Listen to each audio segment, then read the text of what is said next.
Kidlat News Updates. Sa ating mga balita, paggamit ng PNP sticker ng kanyang MMDA escorts, kinundina ni Senator Tolentino. Extradition request para kay Teves Jr. lusot na sa Justice Ministry ng Timor-Leste. 7 Chinese na iligal na nagtatrabaho sa quarry sa Batangas, arestado. Inflation rate o antas ng pagtaas ng presyo ng mga bilihin tumaas sa 4.5% sa buwan ng Mayo. Ako po si Cesar Sorian, kasamang buong puwersa ng Kidlat News Channel para ihatid ang nangungunang mga balita sa buong kapuluan ngayon.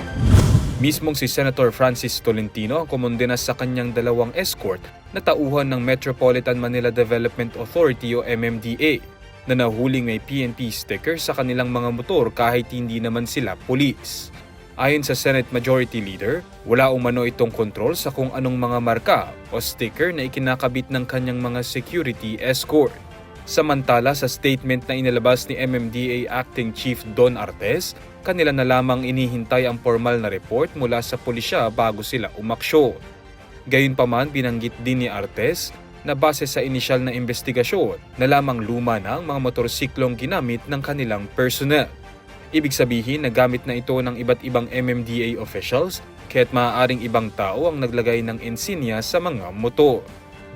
Lusot na sa Ministry of Justice ng Timor-Leste ang extradition request ng Pilipinas para kay dating Negros Oriental Representative Arnolfo Arnie Teves Jr. ayon sa Department of Justice o DOJ. Gayunpaman, inihayag ni DOJ spokesperson Miko Clavano na wala pang petsa kung kailan mapapauwi sa bansa si Teves. Dagdag pa ni Clavano na nasa Court of Appeals o CA ng Timor-Leste na ang request matapos itong aprubahan ng kanilang Ministry of Justice. Umaasa naman ang DOJ na mailalabas ng CA ng Timor-Leste ang kanilang desisyon sa susunod na linggo para tuluyan ng mapauwi sa bansa si Teves na nahaharap sa patong-patong na kaso kaugnay sa di umano'y pagpatay kay Negros Oriental Governor Roel Degamo noong nakaraang taon. 7 Chinese na iligal na nagtatrabaho sa isang quarry sa Taysan, Batangas ang inaresto ng mga tauhan ng Bureau of Immigration o BI kamakailan.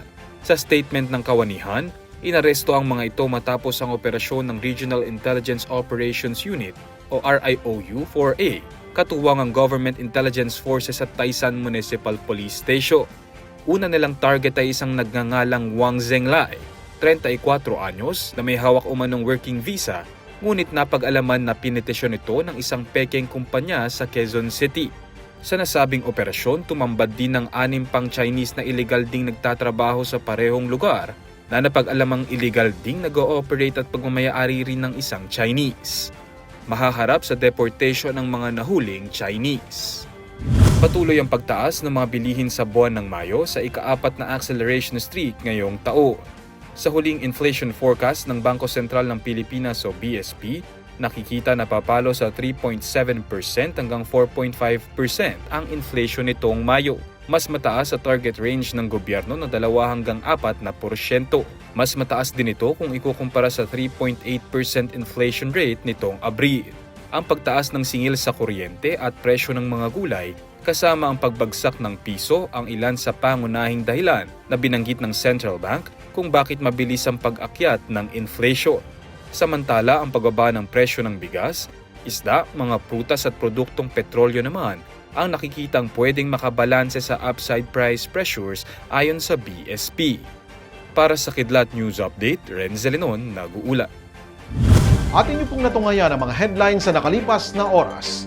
Manatiling nakatutok para sa mga susunod na updates at breaking news. Ako po si Cesar Sorian, kasama nyo sa bawat pagputok ng balita.